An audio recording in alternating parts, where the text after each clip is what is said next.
Hello friends, let us now learn some important points about diabetes insipidus.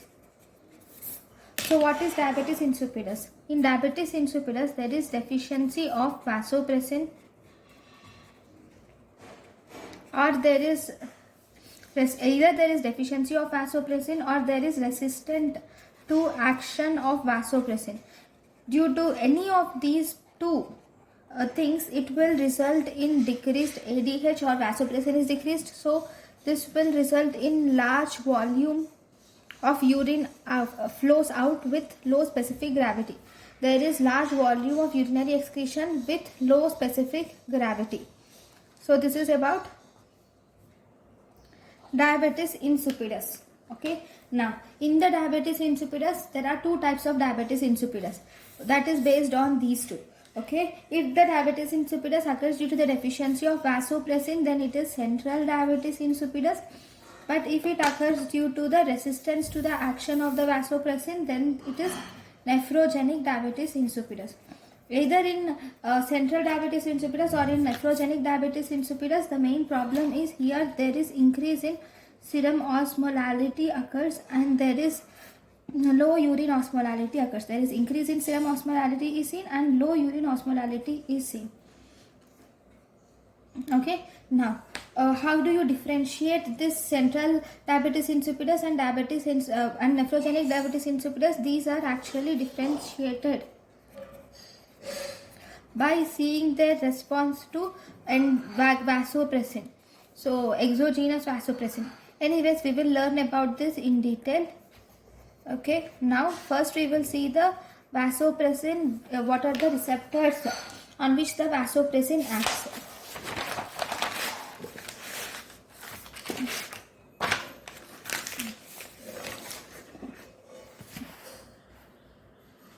Yeah, so if you see this, the vasopressin receptors, vasopressin or ADH and their action. The vasopressin will mainly, it acts on three receptors.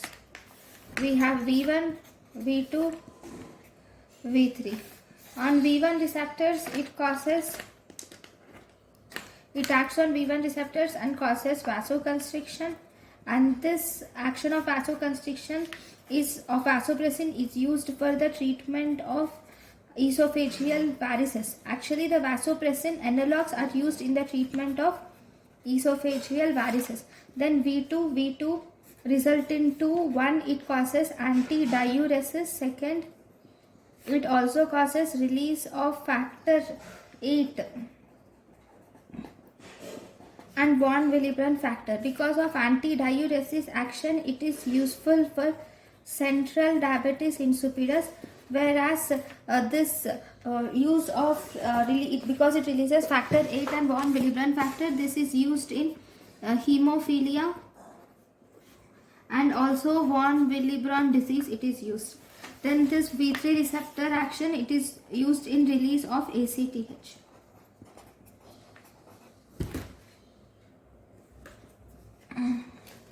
So this is about the main important, so this is the receptor action of vasopressin. Now,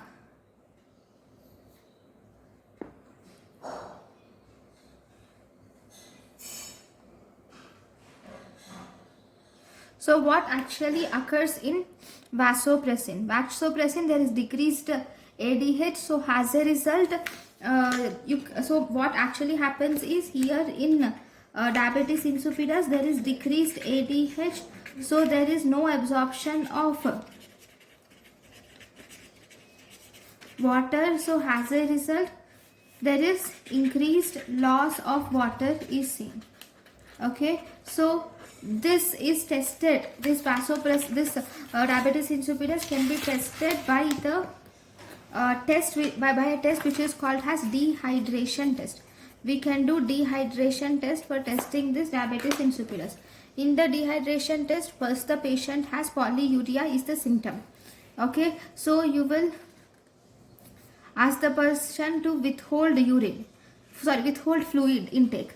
So when he withholds fluid intake, After withholding fluid intake, if there is increase in urine osmolarity, then this is the type of psychogenic polydipsia. That means he does not have diabetes insipidus. Here he is drinking lots of water. So that is psychogenic polydipsia. Then second, even after withholding the water, withhold of water, if the urine remains dilute, then this is diagnosed as diabetes insipidus. Then after diagnosing it as diabetes insipidus, now you will have to differentiate it whether it is central diabetes insipidus or nephrogenic diabetes insipidus. To know that whether it is central or nephrogenic diabetes insipidus, for that we should give ADH to the patient. Okay, for this you should administer ADH to the patient. Now if you administer ADH to the patient, after administering ADH, if urine concentration increases, then that means that there is deficiency of ADH. So the deficiency of ADH is seen in central diabetes insipidus. Second, even after administering ADH, if urine concentration is dilute, then this states that the patient has nephrogenic diabetes insipidus. Okay, because here ADH is present, but the problem is in decreased. Here ADH is present, but the problem is in increased resistance of ADH. Okay, on the peripheral tissues. Now, if you see what is the urine osmolarity, normal urine osmolarity. Oh, sorry, 1 minute. Normal, I will tell you in a minute. 1 minute.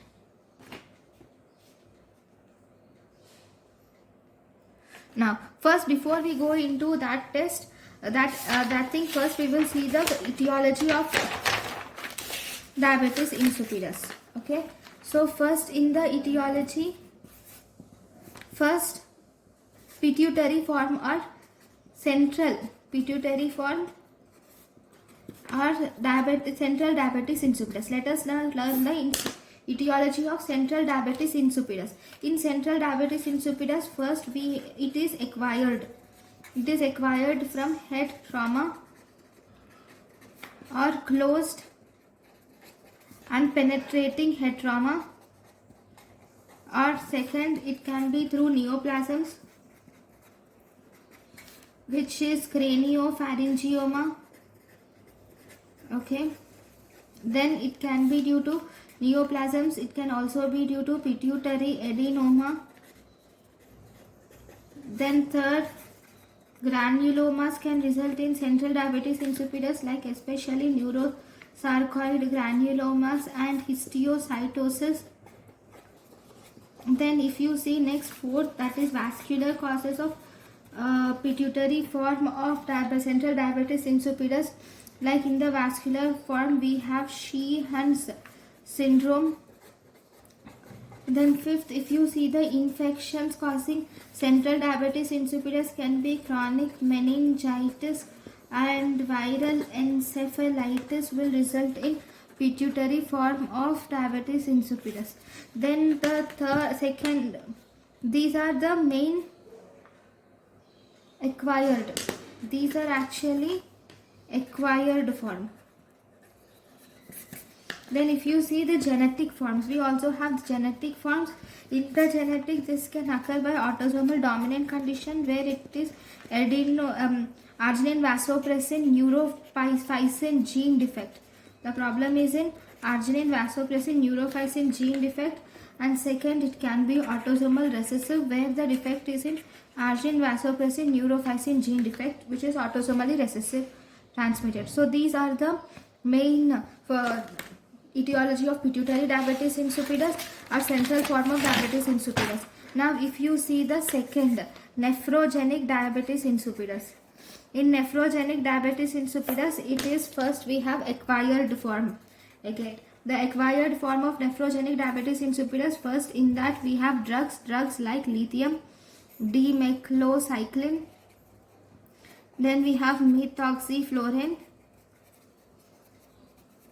Then we have amphotericin B, aminoglycosides.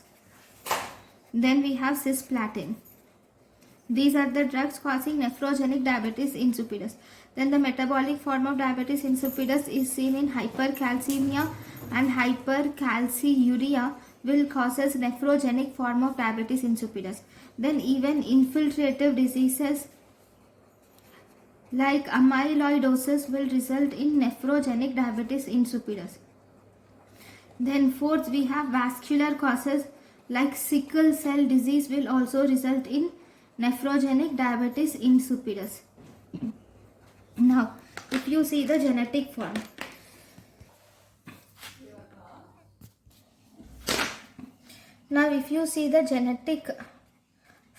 genetic form can be X-linked recessive. In X-linked recessive, it can be due to AVP receptor 2 gene, or it can be autosomal recessive, which is aquaporin 2 gene, or it can be autosomal dominant, which is aquaporin 2 gene. So all these are the genetic causes of nephrogenic diabetes insipidus.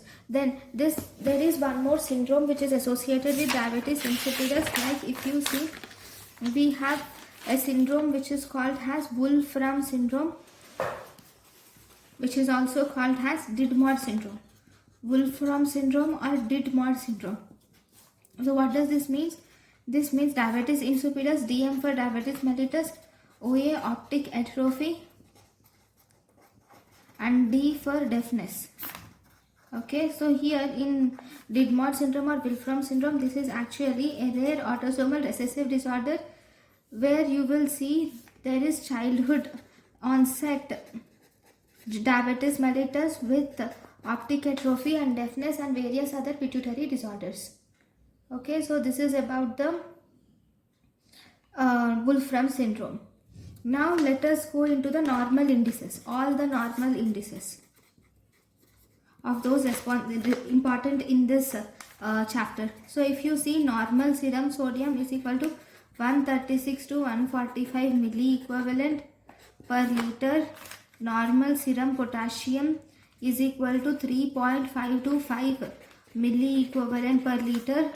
Normal serum osmolality, if you see, this is 289 to 295 millimole per kg. Then osmolality. If you were asked serum urea is 10 to 20 milligram per deciliter.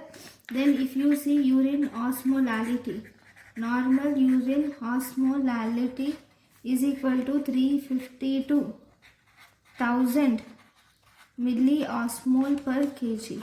350 to 1000 milliosmoles per kg.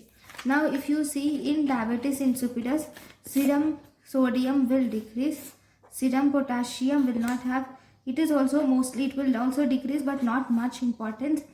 Okay, now serum osmolality, it will decrease, urine osmolality obviously it will also decrease.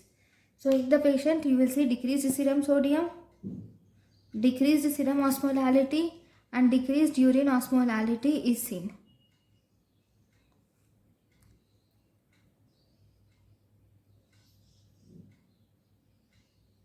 Sorry. In diabetes insipidus, I'm really sorry. The serum osmolality and urine osmolality will increase.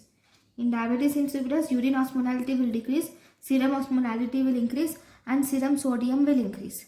Okay, now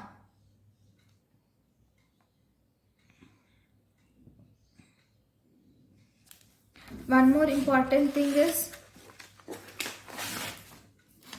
when there is polyuria,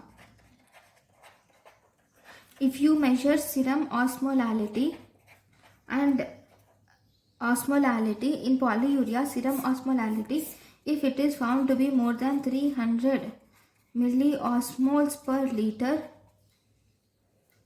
or it is found to be less than 300 milliosmoles per liter.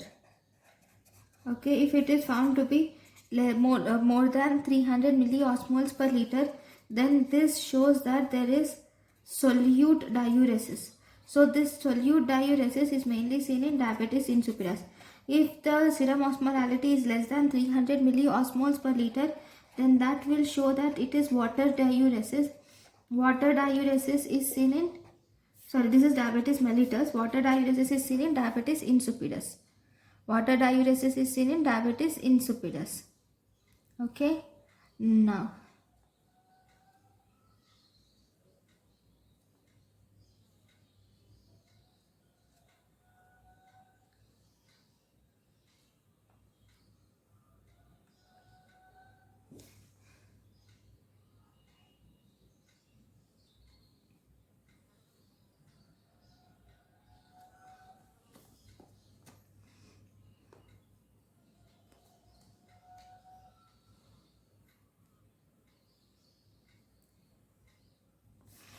in diabetes insipidus, if you see in diabetes insipidus, there will be, you will see that there will be decrease in urine osmolarity because the fluid is going out, and there is decrease in urine osmolality, and there is increase in serum osmolality is seen.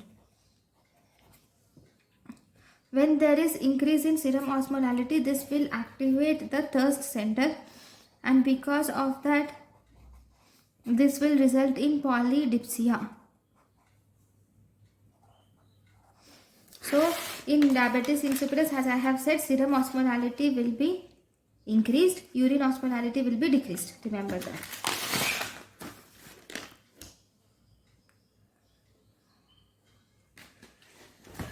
Next, just a minute.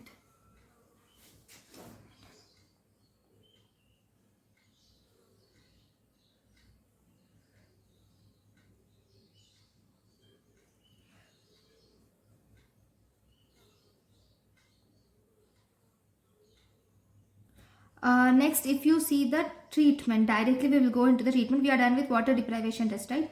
Right. Now let us learn about the treatment of diabetes insipidus.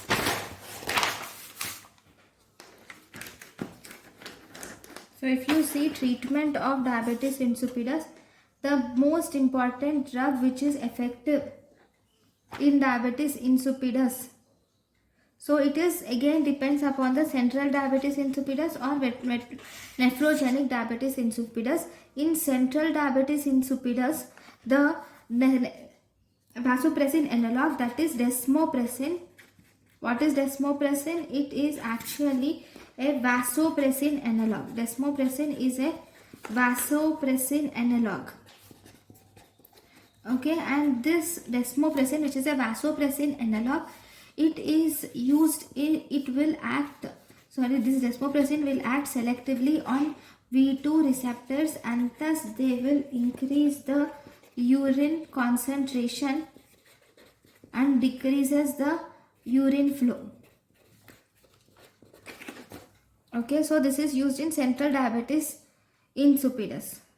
Actually, the ADH or vasopressin can be used, but this is not used generally because of shorter half-life.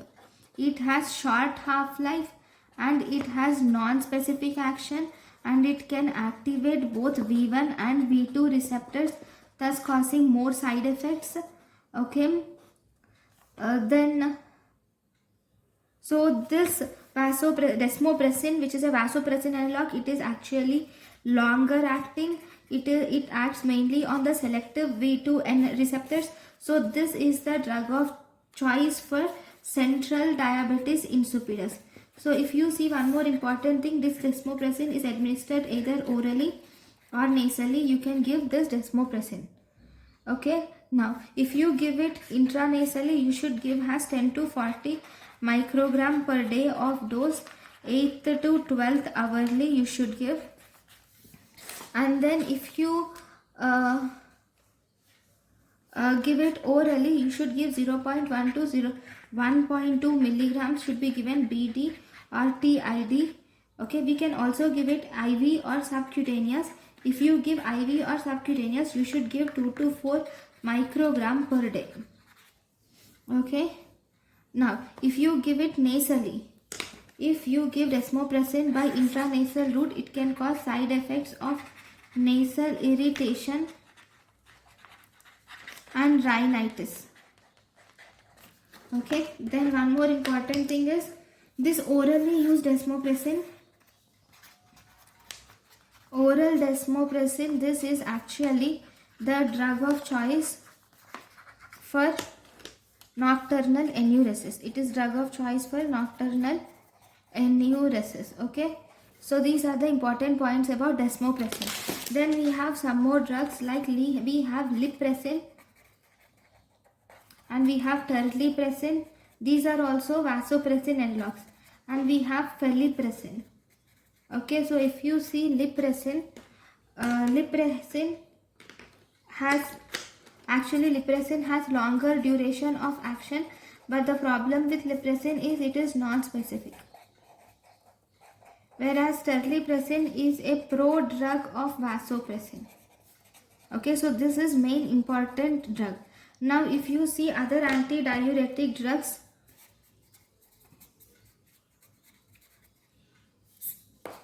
so in the other drugs, first we have chlorpropamide. What does this chlorpropamide do? This chlorpropamide is an oral hypoglycemic drug. It is an oral hypoglycemic drug, and it is actually most commonly used antidiuretic drug. Okay, what does this do? This will increase the renal response to ADH, and it will increase the renal response to ADH, and it will decrease the urine output by 50%. Then we have the next important drug, the second drug, which is carbimazole. What does carbamazepine? What does this carbamazepine do? This carbamazepine will enhance the response of ADH on kidney, and this will decrease the urine output by 50 to 60%. Then the next important drug is third drug, which is clofibrate. What is the action of clofibrate? Clofibrate will increase the action of ADH. Then we have fourth, that is thiazide diuretics. Actually, this thiazide diuretics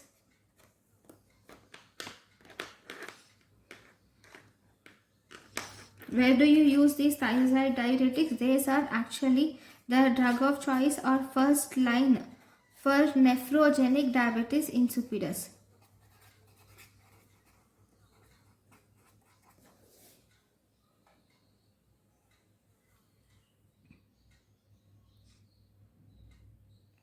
Thiazide diuretics and salt restriction therapy together is drug of choice or first line for nephrogenic diabetes insipidus.